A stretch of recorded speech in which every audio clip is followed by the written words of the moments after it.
Hello, welcome to all of you in class 11th accountancy. आज का जो हमारा टॉपिक है वो है डबल कॉलम कैश बुक। हमने अपनी पिछली 2 वीडियोस में सीख लिया था कि कैश बुक क्या होती है, कितने टाइप्स की होती है और सिंगल कॉलम कैश बुक कैसे बनाते हैं। आज की इस वीडियो में हम सीखेंगे कि डबल कॉलम कैश बुक क्या होती है और ये हम कैसे बनाएंगे। देखो बच्चों, आपको ये जो परफॉर्मा दिखाई दे रहा है ये कैश बुक का परफॉर्मा है। कौन सी कैश बुक है ये? डबल कॉलम कैश बुक, जिसमें हम कौन से कॉलम्स ले रहे हैं? कैश और बैंक के कॉलम्स।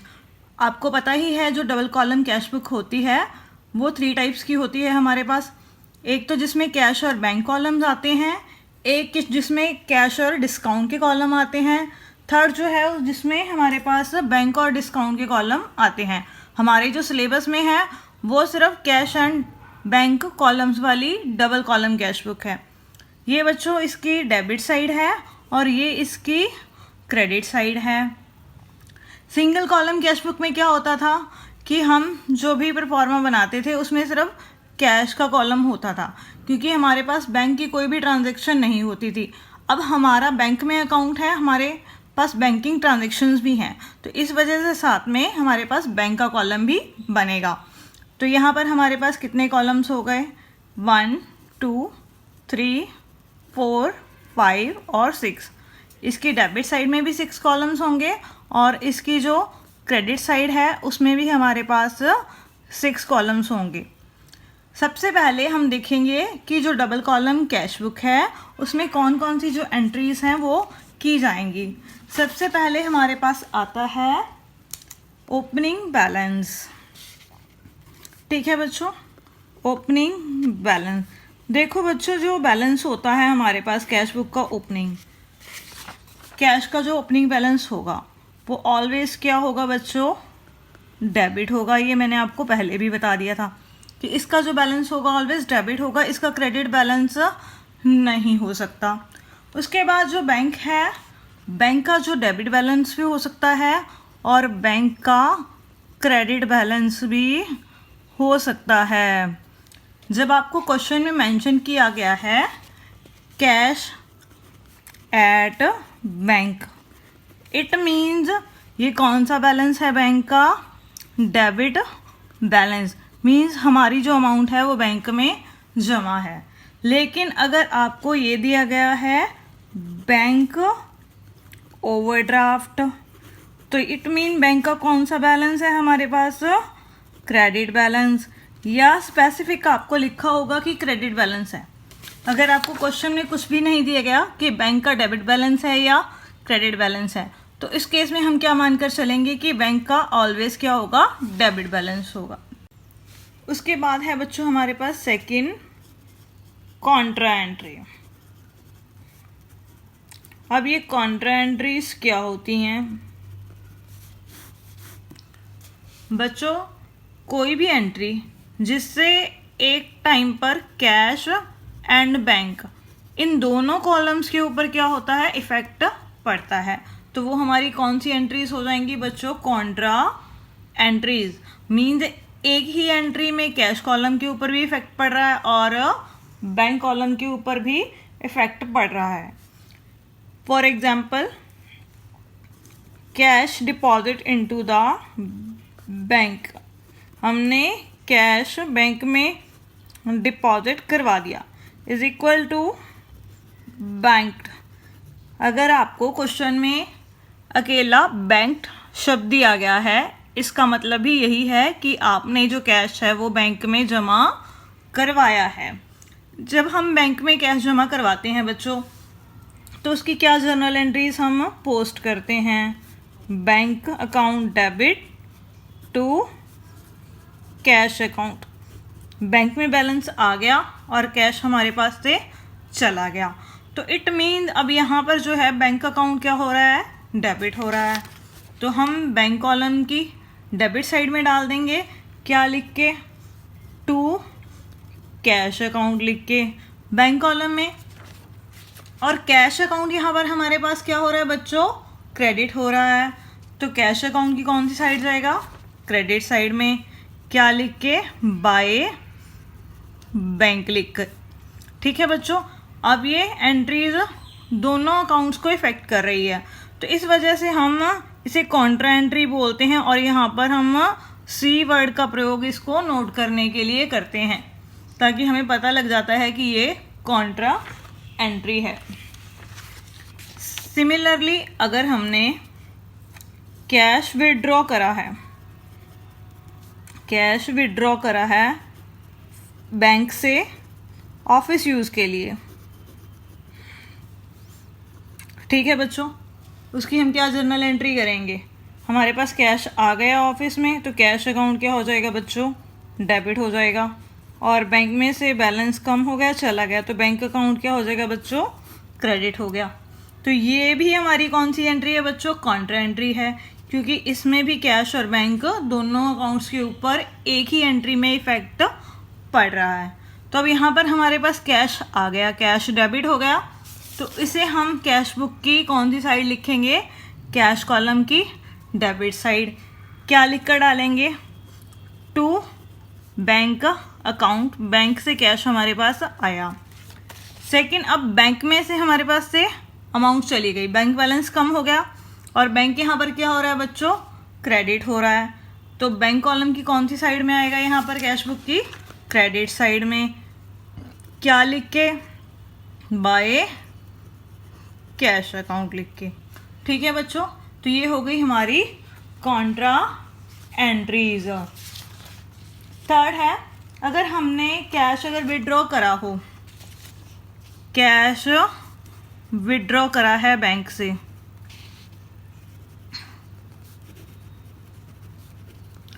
फॉर पर्सनल यूज, ठीक है बच्चों, तो क्या ये हमारी कॉन्ट्रा एंट्री होगी। हम इसकी जर्नल एंट्री करके देखते हैं। तो जर्नल एंट्री क्या बनेगी, drawings account debit to bank account, क्योंकि ये हमने पर्सनल यूज़ के लिए निकाला है, तो ये हमारी क्या होगी बच्चों, ड्राइंग। मीन्स हमारे पास कैश आया ही नहीं है, तो ये हमारी कॉन्ट्रा एंट्री नहीं है, हमें इस बात का ध्यान रखना है। नेक्स्ट एंट्रीज है हमारे पास, cheque received, cheque receive from customers and deposited into bank on same day।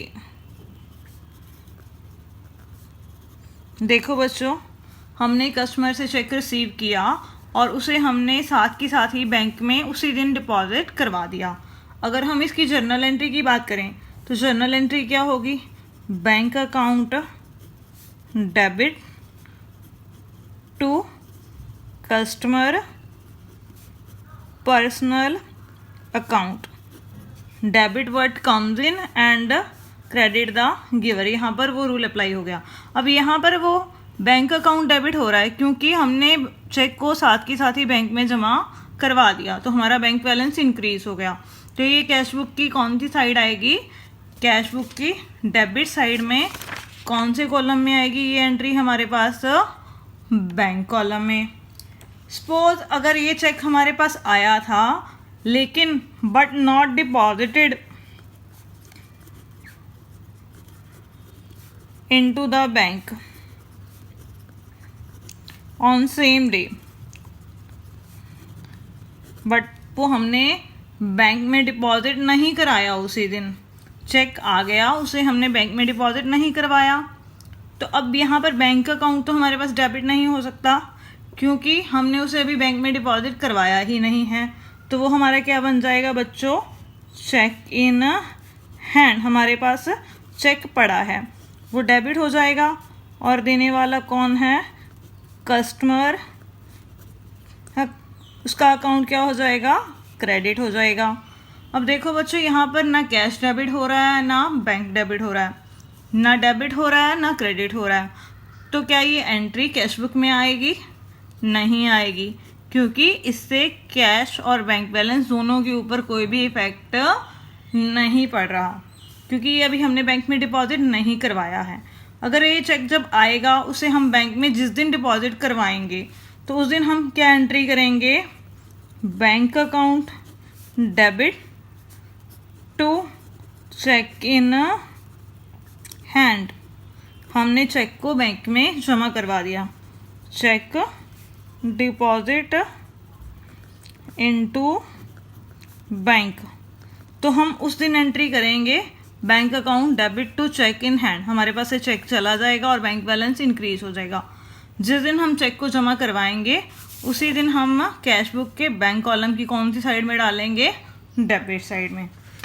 और सबसे एक इम्पॉर्टेंट ध्यान देने वाली बात है, अगर आपके पास ये दिया हो कि हमारे पास चेक आ गया है, चेक आ गया है लेकिन वो हमने बैंक में जमा करवाया है या नहीं, ये कुछ भी मेंशन आपको क्वेश्चन में नहीं किया गया है, तो उस केस में बच्चों आपने क्या करना है, ये चेक करना है कि जो आपको क्वेश्चन दिया गया होगा उसमें कोई एंट्री दी गई है चेक को बैंक में डिपॉजिट करवाने की या नहीं। अगर वो एंट्री नहीं दी गई है तो आप क्या मानकर चलेंगे कि जिस दिन हमें चेक रिसीव हुआ उसी दिन उसे हमने बैंक में डिपॉजिट करवा दिया। फिर हम यही एंट्री पास करेंगे उस केस में, bank account debit to customer personal account. लेकिन अगर हमें ये दिया गया हो कि चेक किस दिन हमने बैंक में डिपॉजिट करवाया है तो आपने उस दिन उसकी एंट्री करनी है हमने बैंक में डिपॉजिट करवाने की। अगर आपको कुछ भी मेंशन नहीं है तो हमने क्या मानकर चलना है कि चेक हमने सेम डेट को बैंक में डिपॉजिट करवा दिया है। नेक्स्ट एंट्री है, अगर हमने कोई पेमेंट की है, पेमेंट बाय चेक। अगर आपको क्वेश्चन में ये लिखा आया है तो इट मीन्स हमने बैंक से पेमेंट की है, तो वहाँ पर बैंक अकाउंट बच्चों क्या हो जाएगा, हमारे पास क्रेडिट हो जाएगा। तो वो जो अमाउंट होगी कहाँ आएगी, कैश बुक में, बैंक कॉलम की क्रेडिट साइड में। उसके बाद है, अगर बैंक हमसे कोई चार्जेस ले लेता है, बैंक चार्जेस, तो बैंक क्या करता है बच्चों, हमारे अकाउंट में से ही सीधी वो अमाउंट माइनस कर देता है। तो हम इसकी जर्नल एंट्री करें तो एंट्री क्या होगी, बैंक चार्जेस अकाउंट डेबिट, और बैंक से बैलेंस कम हो गया, बैंक ने सीधा हमारे अकाउंट से पैसे काट लिए, तो बैंक अकाउंट यहाँ पर क्या हो रहा है बच्चों, क्रेडिट हो रहा है। तो ये कहाँ आएगा, कैश बुक की क्रेडिट साइड में। क्या लिख कर डालेंगे, बाय बैंक चार्जेस से। सेम उसी तरह अगर बैंक हमें इंटरेस्ट अलाउ कर देता है, इंटरेस्ट अलाउ बाय बैंक, ठीक है बच्चों, हमारे बैंक में रुपए जो जमा हैं उसके ऊपर बैंक ने हमें ब्याज दिया तो हमें मिला, तो हमारा बैंक बैलेंस बढ़ गया, तो बैंक अकाउंट क्या हो जाएगा बच्चों, डेबिट हो जाएगा। और इंटरेस्ट हमने रिसीव किया है तो वो क्या हो जाएगा, क्रेडिट हो जाएगा। तो यहाँ पर अब बैंक अकाउंट डेबिट हो रहा है, तो ये कैश बुक की कौन सी साइड आएगा, डेबिट साइड में। कौन से कॉलम में, बैंक कॉलम में। नेक्स्ट एंट्री है हमारे पास एंडोर्समेंट ऑफ चेक। हमने किसी से चेक रिसीव किया था और वो चेक हमने आगे किसी और पर्सन को दे दिया।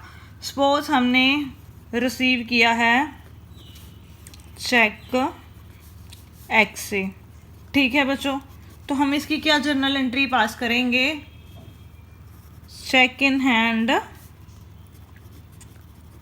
Account debit to X. ठीक है बच्चों, हमने चेक रिसीव किया, वो आ गया, किस से आया है, एक्स से, एक्स का अकाउंट क्रेडिट हो गया। तो वही चेक आगे हमने क्या किया, वाई को एंडोर्स कर दिया, endorse cheque to Y receive from X से। जो हमने चेक एक्स से प्राप्त किया था वो हमने वाई को दे दिया। देखो बच्चों, जब चेक आ गया हमारे पास एक्स से, वो हमने बैंक में डिपॉजिट नहीं कराया, इसी वजह से वो हम चेक वाई को दे पाए। तो जो ये चेक आया था अब हमारे पास यहाँ पर क्या हो गया, क्रेडिट हो गया, ठीक है बच्चों, और वाई का अकाउंट क्या हो गया, डेबिट हो गया, डेबिट द रिसीवर। अब इन दोनों एंट्रीज में बच्चों, जब हमने चेक रिसीव किया था और जब वो चेक हमने वाई को एंडोर्स किया, दे दिया मीन्स, तो दोनों केसेस में ना तो हमारे पास कैश अकाउंट डेबिट हो रहा है ना बैंक अकाउंट डेबिट हो रहा है। इन दोनों अकाउंट्स के ऊपर कोई भी इफेक्ट नहीं पड़ रहा, ना कैश कम हो रहा है ना बढ़ रहा है। तो इस वजह से ये दोनों एंट्रीज कैश बुक में रिकॉर्ड नहीं की जाएंगी। ये आपने ध्यान में रखना है, जब चेक हमने एंडोर्स किया है तो वो एंट्री कैश बुक में रिकॉर्ड नहीं की जाएगी। नेक्स्ट एंट्री है हमारे पास bank charges on dishonour cheque. ठीक है बच्चों, हमारा जो चेक था वो डिसऑनर हो गया और बैंक ने उसके ऊपर कुछ चार्जेस ले लिए। अगर आपके पास अकेला बैंक चार्जेस दिया हुआ है बच्चों, वो हमारा एक्सपेंस होता है, उसकी हम एंट्री क्या पास करते हैं, bank charges account debit to bank account. Means वो किस में आता है, बैंक कॉलम की क्रेडिट साइड में, क्या लिखकर, बाय बैंक चार्जेस। लेकिन अगर बैंक ने हमारा कोई चेक डिसऑनर किया है, उसके ऊपर उसने चार्जेस हमसे ले लिए, तो ये हमारे बैंक चार्जेस नहीं होते हैं बच्चों, ये हमने उस पर्सन से लेने होते हैं जिससे हमें चेक रिसीव हुआ था। हम एग्जांपल लेते हैं, receive a cheque from Shyam 50,000 and deposit it into the bank. Cheque हमने शाम से प्राप्त किया है 50,000 रुपये का और उसे हमने बैंक में जमा करवा दिया। तो हम इसकी क्या जर्नल एंट्री पास करेंगे, bank account debit to Shyam. कितना बच्चों, 50,000 रुपीज़। सपोज अगर यही चेक जो है वो क्या हो जाए, डिसऑनर हो जाए, बैंक डिसऑनर कर दे, ठीक है बच्चों, और उसके ऊपर वो 250 रुपीज़ चार्जेस ले ले, बैंक चार्जेस लगा दे डिसऑनर चेक के 250, तो उस केस में हम क्या जर्नल एंट्री करेंगे, हमने शाम से अमाउंट लेनी है। कितनी लेनी है, 50,000 रुपीज़ तो हमने उससे चेक के जो डिसऑनर हुआ है उसके लेने हैं, प्लस 250 उसकी वजह से जो हमें खर्चा पड़ गया वो भी कौन पे करेगा, शाम पे करेगा। तो हम यहाँ पर कितनी अमाउंट डालेंगे, 50,250, और बैंक से हमारे पास से कितने गए, to bank account 50,250 rupees. Mean जो ये बैंक चार्जेस हैं डिसऑनर चेक के, वो हमने अलग से शो नहीं करने हैं, वो बैंक कॉलम में ही आ जाएंगे और उस पर्सन के अकाउंट में ऐड हो जाएंगे जिससे हमें चेक रिसीव हुआ था। तो बैंक अकाउंट की हम क्रेडिट साइड में डालेंगे। अब ये यहाँ पर कैश बुक की क्या लिख के, बाय श्याम लिख के। अब इसके बाद हम डबल कॉलम कैश बुक के एग्जांपल्स करेंगे इस वीडियो में, जिसमें हमारे पास सिर्फ डबल कॉलम कैश बुक की जो एंट्रीज अभी हमने की हैं वो होंगी, उसमें कोई जीएसटी की एंट्री नहीं होगी और ना ही कोई डिस्काउंट की एंट्री होगी। तो आइए अब हम एग्जांपल स्टार्ट करते हैं। Example number 6। अभी हमने बच्चों कैश बुक 2 कॉलम्स वाली कैसे बनाई जाती है वो कंसेप्ट अभी हमने सीख लिया। तो अब हम उसका एग्जांपल करते हैं। कैश बुक यहाँ पर हमने बनानी है जिसमें 2 कॉलम्स हैं हमारे पास, कैश और bank columns, means double column cash book हमने बनानी है। हमारे पास 1 जनवरी को कैश का बैलेंस भी दिया गया है और बैंक का बैलेंस भी दिया गया है। उसके बाद 4 जनवरी को हमने गुड्स सोल्ड करी हैं कैश में। 5 जनवरी को हमें कैश रिसीव हुआ है सुरेश से, कितना, 2,500 रुपीज़। और 6 जन को हमें एक चेक रिसीव हुआ है रवि से और वो इमीडिएटली हमने बैंक में डिपॉजिट करा दिया है। उसके बाद है जो सैलरी है ऑफिस स्टाफ की, वो भी चेक के द्वारा पे की गई है। 10 जनवरी को ट्रांजैक्शन है हमारे पास पेड सुधीर बाय चेक, हमने सुधीर को भुगतान किया है चेक के द्वारा। 12 जनवरी को है हमने ट्रैवलिंग एक्सपेंसेस पे किए हैं। बच्चों यहाँ पर चेक लिखा हुआ है वो तो हमारी बैंक वाली ट्रांजैक्शन है, अगर हमारे पास चेक नहीं लिखा हुआ इट मीन वो हमारी कैश ट्रांजैक्शन है। उसके बाद है कैश परचेज की हैं। उसके बाद 16 जनवरी को एंट्री है कैश डिपॉजिट इनटू बैंक, हमने बैंक में कैश डिपॉजिट करवाया है। उसके बाद 20 जनवरी को एंट्री है हमने कैश सेल की है, और एक नीचे एंट्री दे रखी है उसी सेम डेट को, purchase machinery and payment made by cash, हमने मशीनरी खरीदी और उसकी पेमेंट कैश में की है। 21 जनवरी को एंट्री है paid wages for the erection of the above machinery, जो ऊपर हमने मशीनरी खरीदी थी उसको इंस्टॉल करवाने के लिए हमने वेजेस पे करी हैं, तो ये भी हमारा मशीनरी का ही खर्चा है। 22 जनवरी को एंट्री है withdraw from bank for office use, हमने ऑफिस यूज़ के लिए बैंक से रुपए निकलवा लिए, तो मीन्स कैश आ गया और बैंक में से बैलेंस हमारा कम हो गया। ये हमारी कौन सी एंट्री होगी बच्चों? कॉन्ट्रा एंट्री, जिसमें कैश और बैंक दोनों इन्वॉल्व होते हैं। उसके बाद है हमारे पास 23 जनवरी को receive a cheque from Anil and deposit into the bank, cheque हमने अनिल से रिसीव किया और उसको बैंक में डिपॉजिट करवा दिया। 27 जनवरी को एंट्री है Anil check return by bank, Anil का जो चेक था वो बैंक ने रिटर्न कर दिया, क्यों? वो डिसऑनर हो गया चेक का। उसके बाद है हमारे पास 28 जनवरी को एंट्री, हमने कंप्यूटर ख़रीदा है और उसकी पेमेंट चेक से की है, मेन ये बैंकिंग ट्रांजैक्शन है हमारे पास।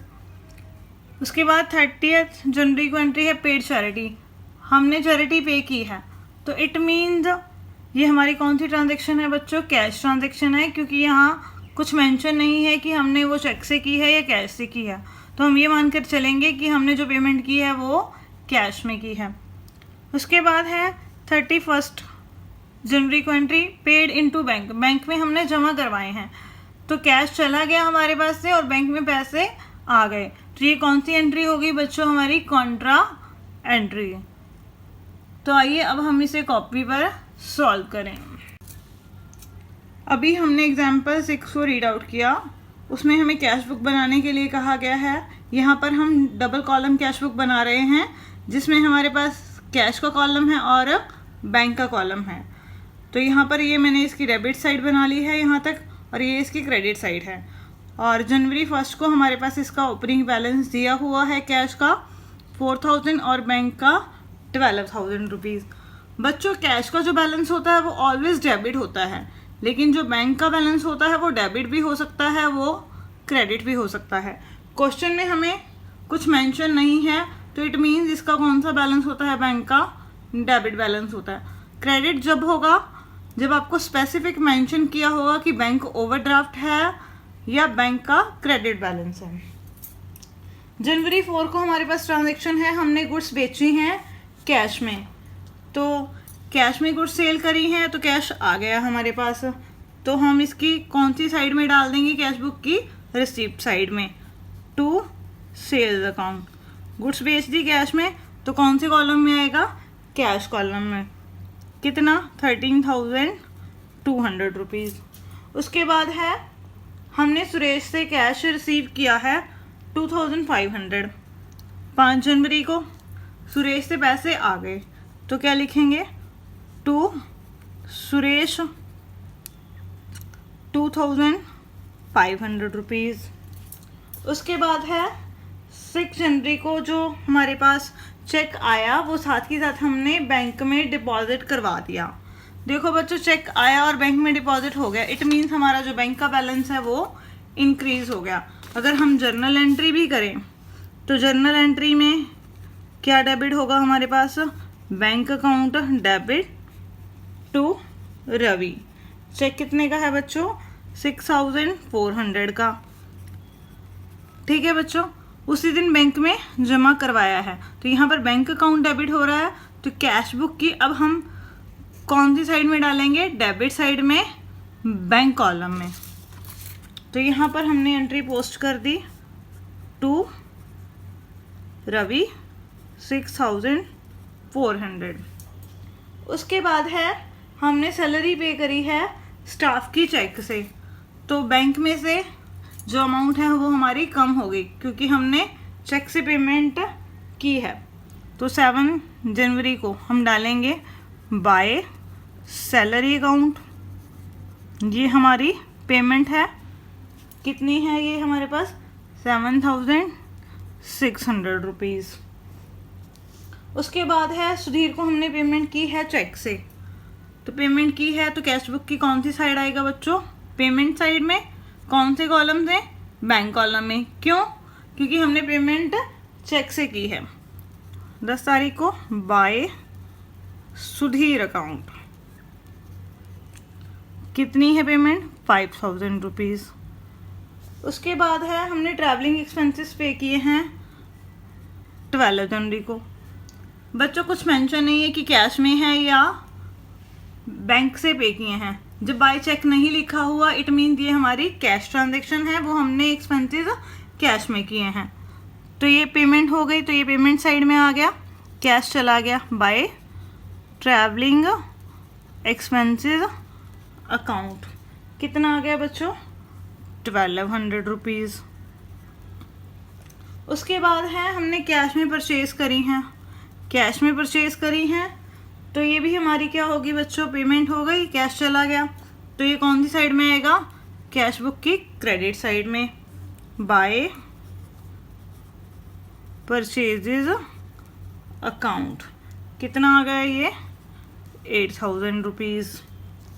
उसके बाद है हमारे पास 16 जनवरी को एंट्री, कैश हमने डिपॉजिट करवाया है बैंक में। देखो बच्चों, जब हम कैश बैंक में डिपॉजिट करवाते हैं, अगर हम जर्नल एंट्री की बात करें तो जर्नल एंट्री क्या होगी अगर हम करते हैं तो bank account debit to cash account. देखो बच्चों, अब बैंक में बैलेंस बढ़ गया और कैश हमारे पास से चला गया। यहाँ पर बैंक और कैश दोनों एंट्रीज एक एंट्री में आ रही हैं, तो ये हमारी बच्चों कौन सी एंट्री हो गई, कॉन्ट्रा एंट्री। तो कैश बुक में हम बैंक की कौन सी साइड में डालेंगे, डेबिट साइड में, क्योंकि बैंक क्या हो रहा है यहाँ पर हमारे पास डेबिट हो रहा है। अमाउंट कितनी है हमारे पास 15,100। ठीक है बच्चों, तो ये मैंने डाल दिया यहाँ पर इसकी डेबिट साइड में 16 जनवरी की एंट्री टू कैश अकाउंट। कितना 15,100। ठीक है बच्चों, बैंक अकाउंट डेबिट हो रहा है तो मैंने बैंक कॉलम में डेबिट साइड में डाल दिया है। यहाँ पर क्या लिख कर डाला है, टू कैश अकाउंट। अब कैश अकाउंट यहाँ पर क्या हो रहा है बच्चों, जर्नल एंट्री में क्रेडिट हो रहा है, तो हम कैश अकाउंट की कौन सी साइड डालेंगे यहाँ पर, क्रेडिट में। क्या लिख के, बाय बैंक अकाउंट। ठीक है बच्चों, कितना 15,100। ये कैश हमारे पास से चला गया। और ये जो एंट्री है बच्चों, ये हमारी कॉन्ट्रा एंट्री है, तो इसे हम यहाँ पर सी से नोट करेंगे। जहाँ पर कैश और बैंक दोनों एक ही एंट्री में आते हैं, वहाँ पर हमें 2 ट्रांजेक्शन्स पोस्ट करनी पड़ती हैं, तो वो हमारी कौन सी एंट्री होती है बच्चों, कॉन्ट्रा एंट्री।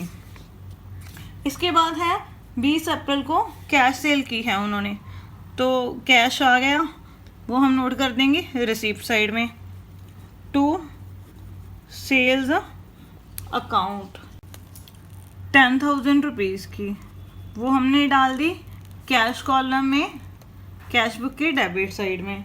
उसके बाद है मशीनरी हमने ख़रीदी है और उसकी पेमेंट कैश में की है। मशीनरी ख़रीदी तो कैश चला गया बाय मशीनरी अकाउंट।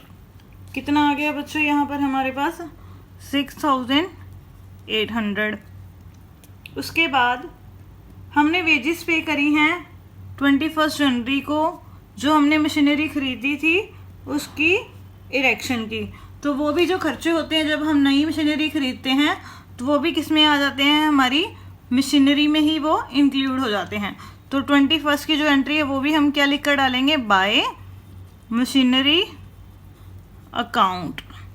कितनी है बच्चों वो 400 रुपीज़।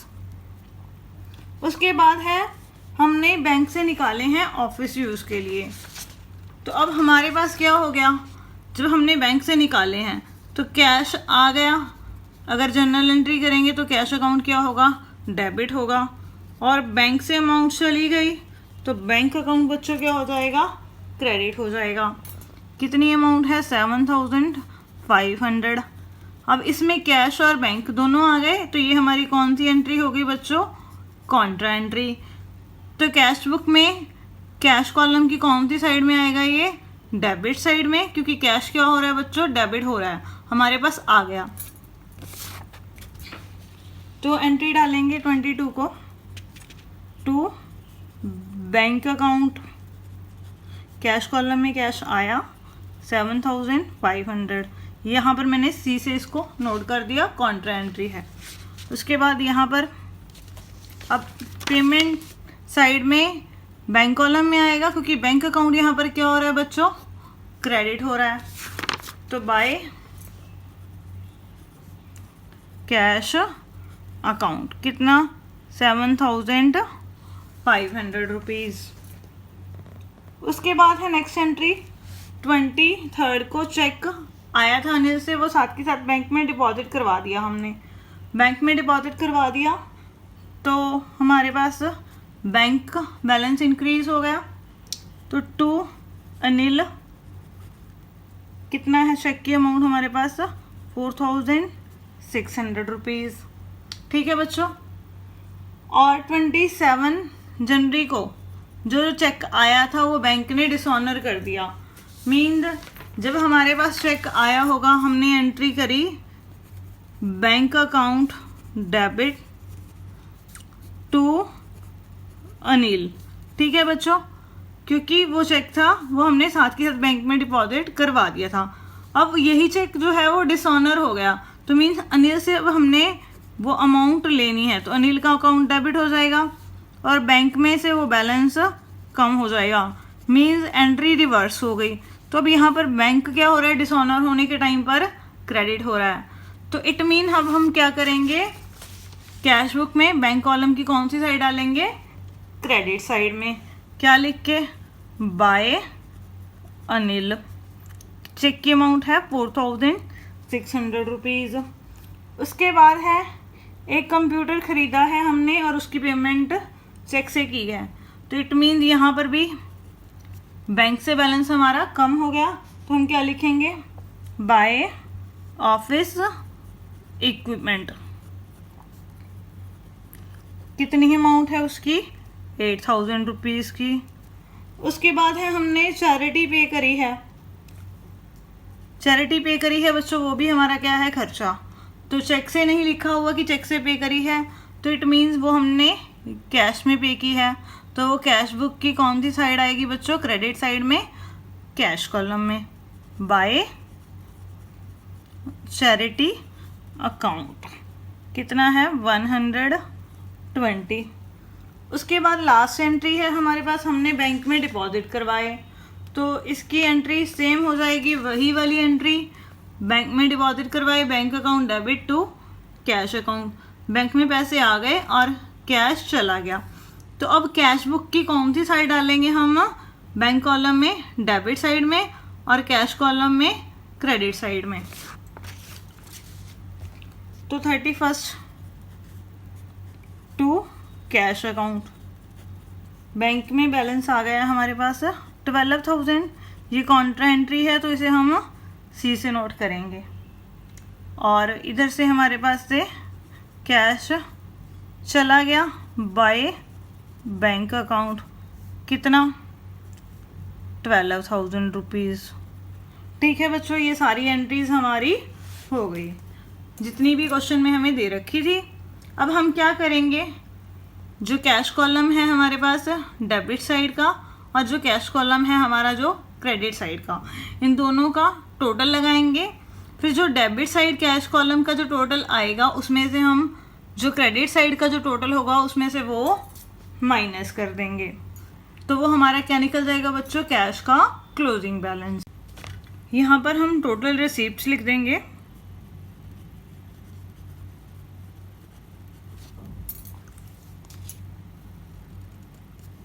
और यहाँ पर टोटल पेमेंट्स।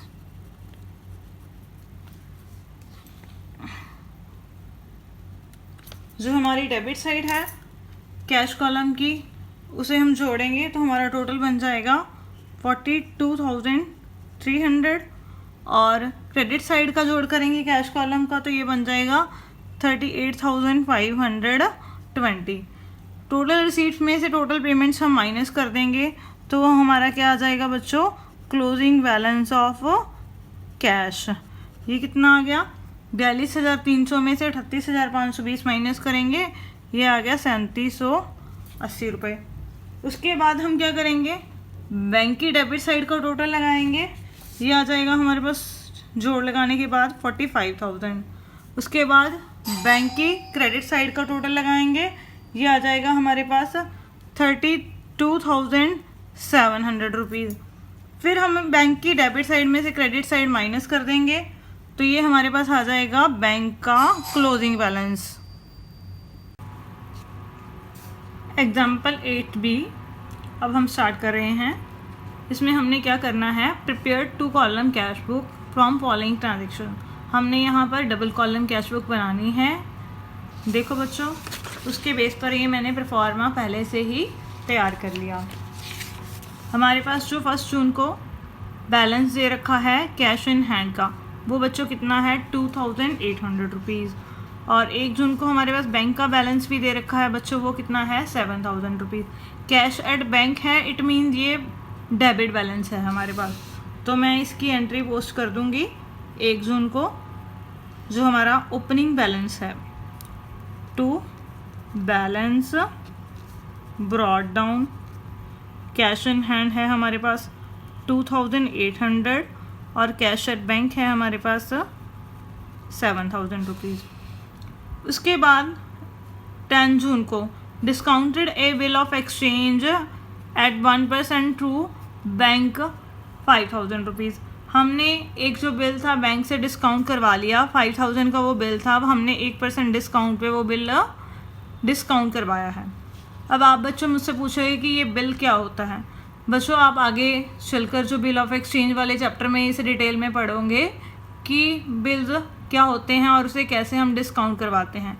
यहाँ पर आपके लिए सिर्फ इतना जानना ज़रूरी है कि इसकी जर्नल एंट्री हम कैसे पास करेंगे। जब हम बिल डिस्काउंट करवाते हैं तो बिल हमारे पास से चला गया, तो उसे बोलते हैं बच्चों BR, means bill receivable. Bill हमने बैंक से बच्चों डिस्काउंट करवा लिया, तो अब जो पेमेंट आएगी वो कहाँ आएगी, हमारे पास बैंक में आएगी। तो बैंक अकाउंट बच्चों क्या हो जाएगा, डेबिट। कितने से डेबिट होगा, 5,000 का बैंक ने 1% डिस्काउंट काट लिया, डिस्काउंट हो गया 50 रुपीज़। 5,000 में से 50 बैंक ने चार्जेस ले लिए, डिस्काउंट चार्जेस, तो वो हमारा बच्चों क्या हो गया, लॉस हो गया। तो उसे भी हम इसके साथ क्या करेंगे, डेबिट कर देंगे। Discount charges account debit 50 rupees. Bill हमारे पास से चला गया 5,000 रुपीज़ का, और बैंक ने हमें कितनी अमाउंट दी, 4,950 रुपीज़। अब यहाँ पर हमारे पास 4,950 रुपीज़ डेबिट हो रहे हैं, तो हम क्या करेंगे, कैश बुक में डेबिट साइड में डाल देंगे। कौन से कॉलम में, बैंक कॉलम में। 10 जून की एंट्री टू BR अकाउंट 4,950।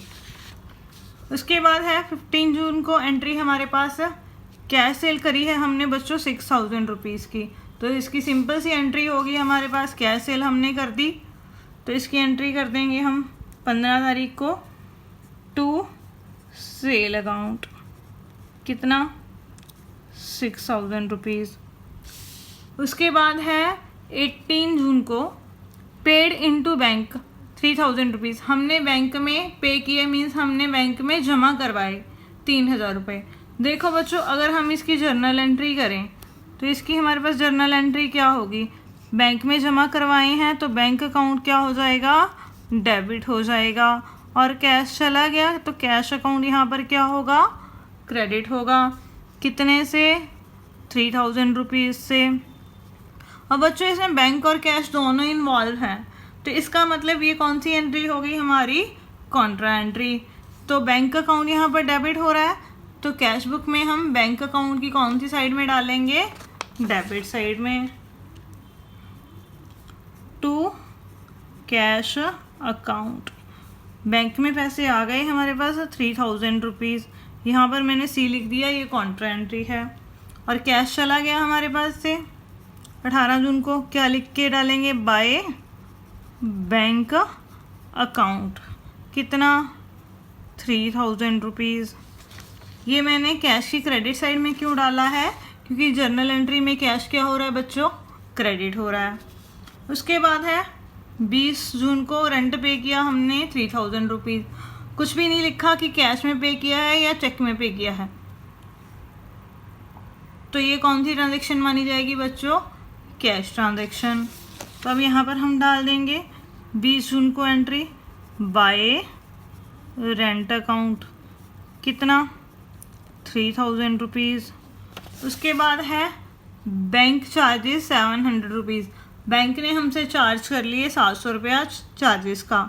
अगर हम इसकी जर्नल एंट्री की बात करें तो जर्नल एंट्री में क्या होगा?